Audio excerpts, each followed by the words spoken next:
एक बार की बात है। एक सियार जंगल में एक पुराने पेड़ के नीचे खड़ा था। पूरा पेड़ हवा के तेज झोंके से गिर पड़ा। सियार उसकी चपेट में आ गया और बुरी तरह घायल हो गया। वह किसी तरह घिसटता घिसटता अपनी मांद तक पहुंचा। कई दिनों बाद वह मांद से बाहर आया।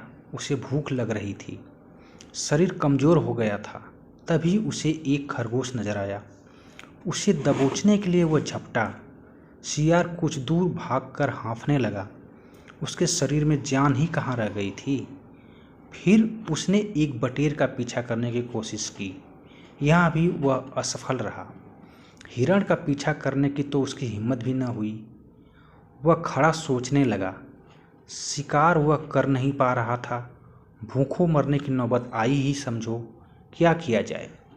वह इधर उधर घूमने लगा, पर कहीं कोई मरा जानवर नहीं मिला। घूमता घूमता वह एक बस्ती में आ गया। उसने सोचा शायद कोई मुर्गी या उसका बच्चा हाथ लग जाए, तो वह इधर उधर गलियों में घूमने लगा। तभी कुत्ते भौं भौं करते उसके पीछे पड़ गए। सियार को जान बचाने के लिए भागना पड़ा। गलियों में घुसकर उनको छकाने की कोशिश करने लगा, पर कुत्ते तो कस्बे की गली गली से परिचित थे।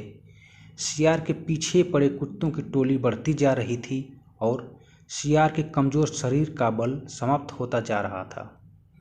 सियार भागता हुआ रंगरेजों की बस्ती में जा पहुंचा था। वहां उसे एक घर के सामने एक बड़ा ड्रम नजर आया। वह जान बचाने के लिए उसी ड्रम में कूद पड़ा। ड्रम में रंगरेज ने कपड़े रंगने के लिए रंग घोल रखा था। कुत्तों का टोला भौंकता चला गया। सियार सांस रोककर रंग में डूब रहा था। वह केवल सांस लेने के लिए अपने थूथनी बाहर निकालता।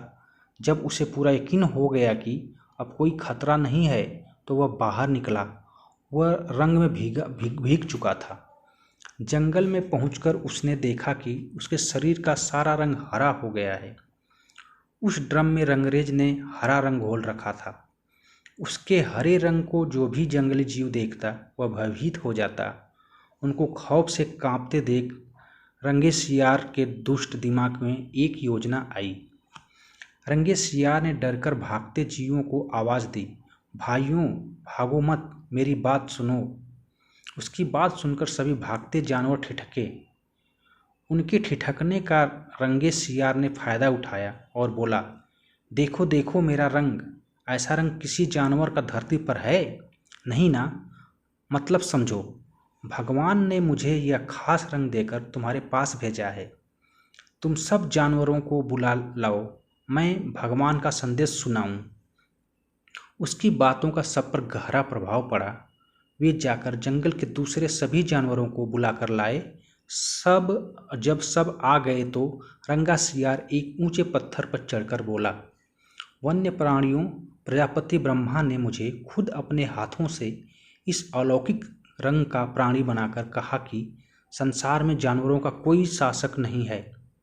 तुम्हें जाकर जानवरों का राजा बनकर उनका कल्याण करना है। तुम्हारा नाम सम्राट ककुदुम होगा। तीनों लोकों के वन्य जीव तुम्हारी प्रजा होंगे। अब तुम लोग अनाथ नहीं रहे। मेरी छत्र छाया में निर्भय होकर रहो। सभी जानवर वैसे ही सियार के अजीब रंग से चकराए हुए थे। उनकी बातों ने तो जादू का काम किया।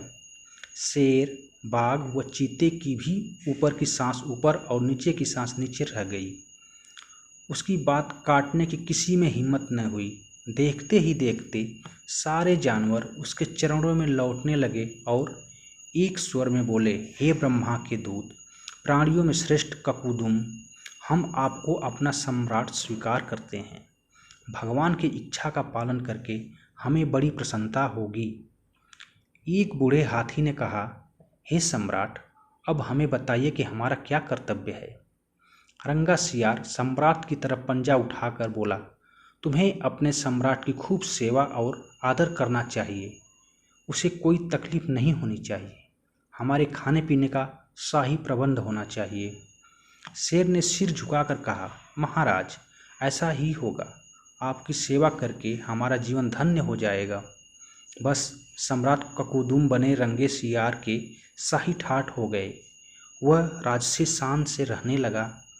कई लोमड़ियाँ उसकी सेवा में लगी रहती, भालू पंखा झुलाता, सियार जिस जीव का मांस खाने की इच्छा जाहिर करता उसकी बलि दी जाती। जब सियार घूमने निकलता तो हाथी आगे आगे सूंड उठाकर बिगुल की तरह चिंघाड़ता चलता। दो शेर उसके दोनों ओर कमांडो बॉडीगार्ड की तरह होते। रोज ककुदुम का दरबार भी लगता।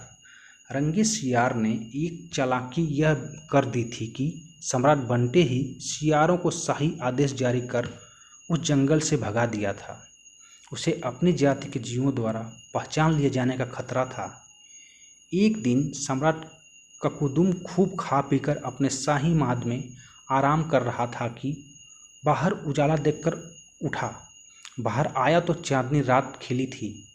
पास के जंगल में सियारों की टोलियां हू हू की बोली बोल रही थी। उस आवाज़ को सुनते ही ककुदुम अपना आपा खो बैठा। उसके अंदर के जन्मजात स्वभाव ने जोर मारा और वह भी मुंह चांद की ओर उठाकर और सियारों के सुर में मिलाकर हू हू करने लगा। शेर और बाघ ने उसे हू हू करते देख लिया। वे चौंके। बाघ बोला, अरे यह तो सियार है, हमें धोखा देकर सम्राट बना रहा, मारो नीच को। शेर और बाघ उसकी ओर लपके और देखते देखते उसका तिया पांचा कर डाला। सीख, नकनी पल की पोल देर या सबेर जरूर खुलती है।